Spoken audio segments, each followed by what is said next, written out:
कभी ऐसा महसूस होता है कि दिन भर की भाग दौड़ है, कैलेंडर पूरा भरा हुआ है, टू डू लिस्ट लंबी है, हम्म। मतलब सब कुछ चल तो रहा है, लेकिन अंदर से ना एक खालीपन है, हाँ। एक अजीब सा एहसास कि इतनी मेहनत के बावजूद जिंदगी किसी साफ दिशा में जाती नहीं दिख रही है। हम्म। और फिर छोटी छोटी बातों पर चिढ़ होने लगती है, गुस्सा आता है और हम हालात को दोष देने लगते हैं, ट्रैफिक को, बॉस को या फिर पूरे सिस्टम को। ये एहसास बहुत बहुत आम है और ज्यादातर लोग इसे अपनी किस्मत मानकर जीते रहते हैं। सही बात है। लेकिन क्या हो अगर समस्या हमारी मेहनत में नहीं बल्कि हमारी आदतों की दिशा में हो? अच्छा। यहीं पर मुझे लगता है स्टीवन आर कवी की किताब the 7 habits of highly effective people हमारे हाथ में आती है। और मैं साफ कर दूं, ये कोई 7 दिन में सफल बनने वाली किताब नहीं है। नहीं, बिल्कुल नहीं। ये तेज बनने के शॉर्टकट्स नहीं बताती, बल्कि सही बनने का एक गहरा ढांचा सिखाती है। हाँ, ये बात दिलचस्प है, क्योंकि आजकल की दुनिया तो पूरी तरह से शॉर्टकट पर ही चल रही है। कॉवी इसे कहते हैं पर्सनालिटी एथिक्स। बिल्कुल। यानी आपकी बातचीत की तकनीक, आप दूसरों पर कैसा इंप्रेशन डालते हैं, आपकी सोशल मीडिया प्रोफाइल कैसी दिखती है, मतलब ये सब बाहरी दिखावा है। लेकिन कॉवी कहते हैं कि सच्ची और स्थायी सफलता कैरेक्टर एथिक्स से आती है, जो हमारे अंदर के मूल्यों पर आधारित है। ईमानदारी, जिम्मेदारी, अनुशासन, ये वो चीजें हैं जो दिखती नहीं पर होती हैं। बिल्कुल। और इस अंदरूनी बदलाव को समझने के लिए कॉवी एक बहुत ही शक्तिशाली शब्द का इस्तेमाल करते हैं, पैराडाइम। पैराडाइम। हाँ, पैराडाइम का मतलब है हमारा नजरिया, वो चश्मा जिससे हम दुनिया को देखते हैं। और ये इतना गहरा होता है कि हमें पता भी नहीं चलता कि हमने ये चश्मा पहन रखा है। इसका कोई उदाहरण? इसका एक बेहतरीन उदाहरण है ट्रैफिक जैम में फंसे 2 लोग। एक का पैराडाइम है, ये शहर बेकार है, सरकार कुछ नहीं करती, मेरा तो दिन ही बर्बाद हो गया।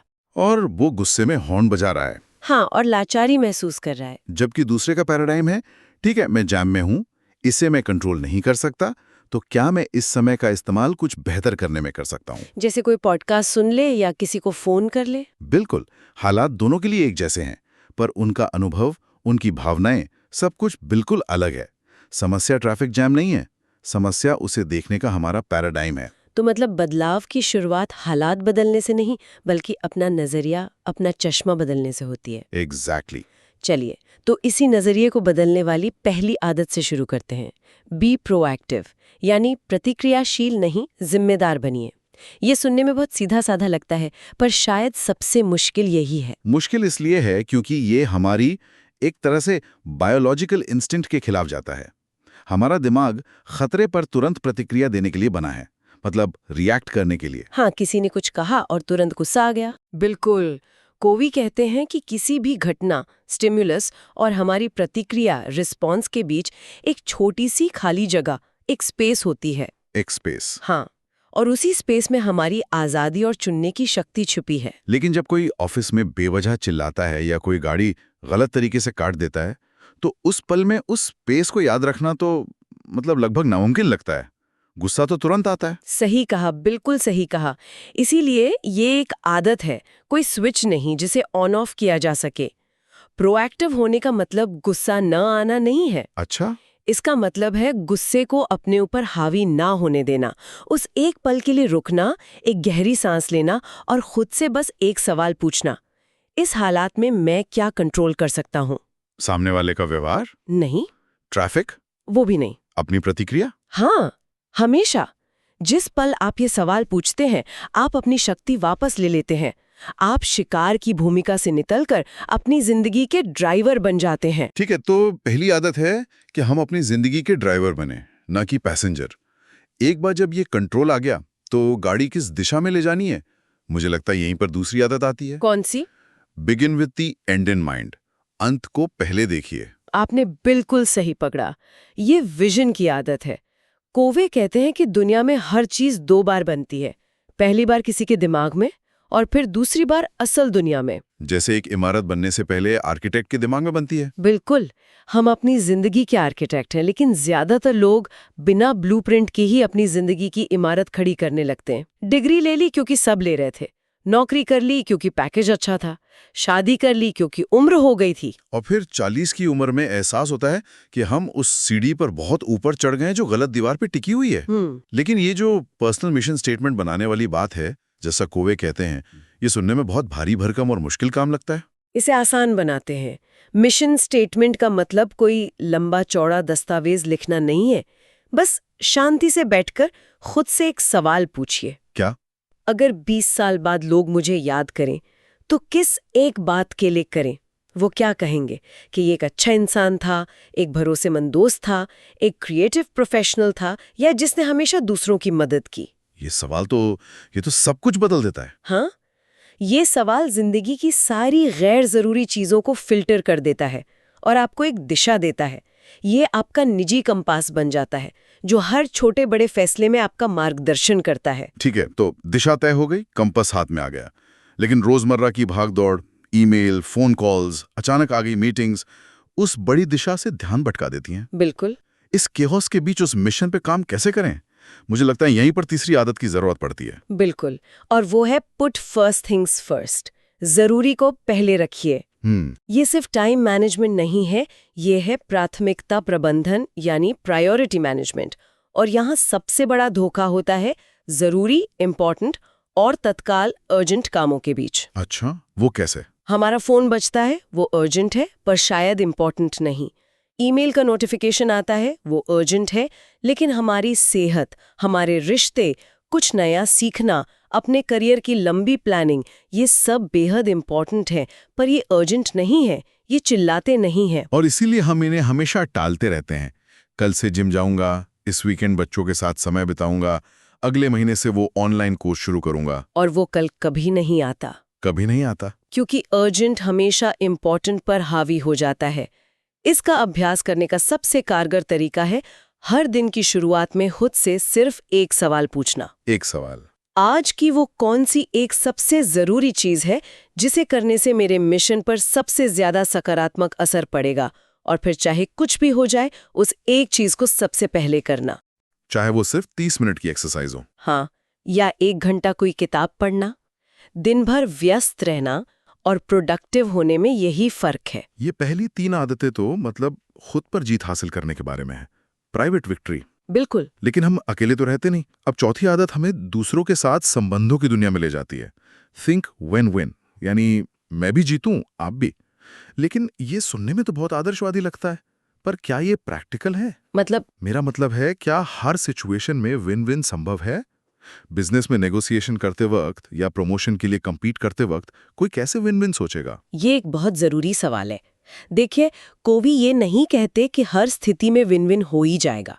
वो कहते हैं कि हमें हमेशा विन विन की नीयत से शुरुआत करनी चाहिए। नियत से? हाँ, हमारी परवरिश और हमारा समाज हमें अक्सर एक प्रतियोगिता वाली सोच देता है। या तो मैं जीतूं, आप हारो, विन लूज, या फिर दब्बूपन के नाम पे आप जीतें, मैं हारूं, लूज विन।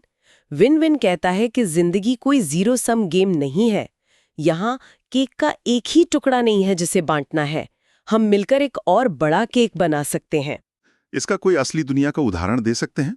जरूर। मान लीजिए आप एक सप्लायर से कीमत पर मोल भाव कर रहे हैं।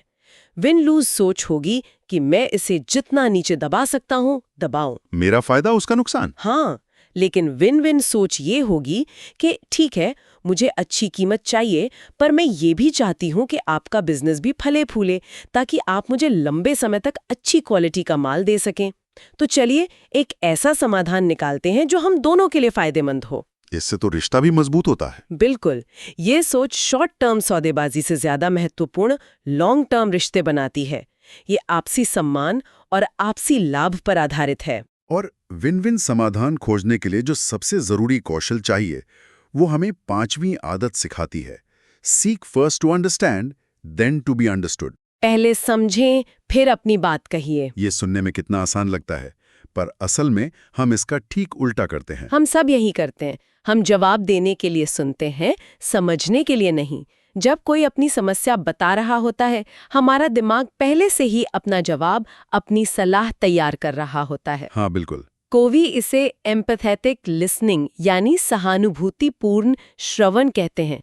इसका मतलब सिर्फ शब्द सुनना नहीं है, बल्कि शब्दों के पीछे की भावनाओं को, सामने वाले के नजरिए को समझने की कोशिश करना है। मुझे तो लगता है भारतीय रिश्तों में, चाहे वो माता पिता और बच्चे हों, पति पत्नी हों, या मैनेजर और कर्मचारी, संवाद की कमी का सबसे बड़ा कारण यही है कि कोई सच में सुन नहीं रहा। हाँ, कोई दूसरे की दुनिया में झांकने की कोशिश ही नहीं कर रहा। बिल्कुल। इसका अभ्यास करने का एक बहुत ही सरल और लेकिन शक्तिशाली तरीका है। अगली बार जब कोई आपसे बात करे तो बीच में बोलने, सलाह देने या अपनी कहानी सुनाने की आदत पर काबू रखें। बस सुने, पहले उनकी बात को पूरी तरह समझें और फिर अपनी समझ को कंफर्म करने के लिए कहें, तो अगर मैं सही समझ रही हूं तो आप ये महसूस कर रहे हैं क्योंकि। इससे तो सामने वाले को लगेगा कि उसे सच में सुना गया है। हाँ, और जब उसे ये महसूस होता है कि उसे सच में सुना और समझा गया है, तो आधे से ज्यादा मसले तो वही हल हो जाते हैं और वो आपकी बात सुनने के लिए भी तैयार हो जाता है। जब हम एक दूसरे को इस गहराई से समझना शुरू कर देते हैं, तब हम छठी आदत के लिए तैयार होते हैं, जो है सिनर्जाइज। साथ मिलकर कुछ बड़ा बनाइए। ये 1 और 1 11 होते हैं वाला मुहावरा तो हमने बहुत सुना है जी, पर इसका असली मतलब क्या है? सिनर्जी का असली मतलब सिर्फ टीम वर्क नहीं है, बल्कि क्रिएटिव कोऑपरेशन है। जब दो लोग जिनकी सोच बिल्कुल अलग है किसी समस्या पर काम करते हैं तो शुरुआत में टकराव होता है। लेकिन अगर वो विन विन की मानसिकता और एम्पैथेटिक लिस्टिंग का इस्तेमाल करते हुए एक दूसरे के नजरिए का सम्मान करें, तो एक तीसरा बेहतर समाधान निकल कर आता है जो उन दोनों ने अकेले कभी नहीं सोचा होगा। मतलब मतभेद होना एक समस्या नहीं बल्कि एक अवसर है। यही सिनर्जी का सार है। भिन्नता, अ डिफरेंस ही ताकत है। अक्सर टीमों में या परिवारों में जो लोग हमसे अलग सोचते हैं, हम उन्हें कमजोरी की तरह देखते हैं। हाँ, कि ये तो हमेशा अलग ही सोचता है। जबकि कोवी के अनुसार यही हमारी सबसे बड़ी शक्ति है। इसका सबसे अच्छा उदाहरण एप्पल के शुरुआती दिनों में स्टीव जॉब्स के डिजाइन और विजनरी सोच और स्टीव वॉजनियाक की ब्रिलियंट इंजीनियरिंग का मेल था। दोनों की ताकतें बिल्कुल अलग थीं। बिल्कुल, और शायद इसीलिए वो मिलकर वो चमत्कार कर पाए जो कोई अकेला कभी नहीं कर सकता था। और इन सभी 6 आदतों को लगातार बनाए रखने के लिए आती है आखिरी और 7वीं आदत, शार्पन द सॉ, यानी खुद को लगातार निखारिए। ये सेल्फ रिन्यूअल की आदत है। हाँ, और इसकी कहानी बहुत दिलचस्प है। सोचिए, एक लकड़हारा है जो घंटों से एक पेड़ काटने की कोशिश कर रहा है, पर पेड़ कट नहीं रहा। वो थक चुका है, पसीने में लथपथ है। आप पास से गुजरते हैं और उससे कहते हैं, भाई साहब थोड़ा रुककर अपनी आरी को तेज क्यों नहीं कर लेते? तो वो जवाब देता है, मेरे पास समय नहीं है, मुझे पेड़ काटना है। हाँ, हम भी अपनी जिंदगी में यही गलती करते हैं। ये तो बहुत सटीक बात है। हम काम, परिवार, जिम्मेदारियों में इतने व्यस्त हो जाते हैं कि खुद को रिचार्ज करना भूल जाते हैं और फिर एक दिन बर्नआउट हो जाता है। हाँ। अरे मैं खुद इस जाल में फंस चुकी हूँ। एक प्रोजेक्ट के दौरान मैंने हफ्तों तक 14-14 घंटे काम किया, एक्सरसाइज छोड़ दी, दोस्तों से मिलना बंद कर दिया और अंत में मैं इतना बर्नआउट हो गई कि मेरी प्रोडक्टिविटी आधी रह गई। तब मुझे समझ आया कि आरी तेज करना समय की बर्बादी नहीं बल्कि सबसे जरूरी निवेश है। कॉवे यहाँ 4 क्षेत्रों पर जोर देते हैं: हमारा शरीर, व्यायाम, हमारा मन, किताबें पढ़ना, हमारी भावनाएं, रिश्ते और हमारी आत्मा, ध्यान, मौन। तो इसका मतलब ये नहीं है कि हमें घंटों जिम में बिताने हैं या 100 किताबें पढ़नी है। बिल्कुल नहीं। इसका अभ्यास है हर रोज थोड़ा समय इन 4 क्षेत्रों के लिए निकालना।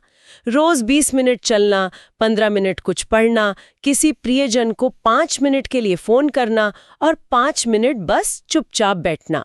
छोटा सा निवेश जो आपको लंबी दौड़ के लिए तैयार करता है।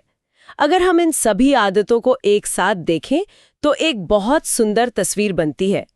पहली 3 आदतें, be proactive, begin with the end in mind और पुट फर्स्ट थिंग्स फर्स्ट, ये प्राइवेट विक्ट्री हैं। यानी खुद पर जीत। हाँ, ये खुद पर, अपनी आदतों पर, अपने चरित्र पर जीत हासिल करने की यात्रा है। और जब आप खुद पर ये जीत हासिल कर लेते हैं, तभी आप दूसरों के साथ प्रभावी ढंग से काम करने के लिए तैयार होते हैं। बिल्कुल। यहीं से अगली 3 आदतें शुरू होती हैं: think win win, seek first to understand और सिनर्जाइज। ये पब्लिक विक्ट्री हैं, दूसरों के साथ मिलके जीत हासिल करने की कला। और इन सभी 6 आदतों को ऊर्जा देने वाली और उन्हें जिंदा रखने वाली है 7वीं आदत, शार्पन द सॉ। ये एक पूरा सिस्टम है, एक इकोसिस्टम जो हमें अंदर और बाहर दोनों तरफ से मजबूत बनाता है। बिल्कुल। इस पूरी चर्चा का मतलब जो मुख्य संदेश है वो यही है। ये किताब तेज बनने की नहीं बल्कि सही और प्रभावी बनने की है। आदतें एक दिन में नहीं बदलती, ये एक धीमी प्रक्रिया है। लेकिन जब आदतें बदलती हैं तो हमारी पहचान बदलती है और फिर जिंदगी अपने आप बदल जाती है। इस चर्चा का समापन स्रोत में दी गई एक बहुत ही शक्तिशाली पंक्ति के साथ करते हैं। सफल लोग हालात के शिकार नहीं होते, वे अपनी आदतों के निर्माता होते हैं। और जाते जाते श्रोताओं के लिए एक विचारणीय प्रश्न। आज चर्चा की गई इन 7 आदतों में से वो कौन सी एक आदत है जिसे जीवन में थोड़ा सा भी शामिल करने से सबसे बड़ा बदलाव आ सकता है? और उस दिशा में उठाया जाने वाला पहला सबसे छोटा कदम क्या होगा?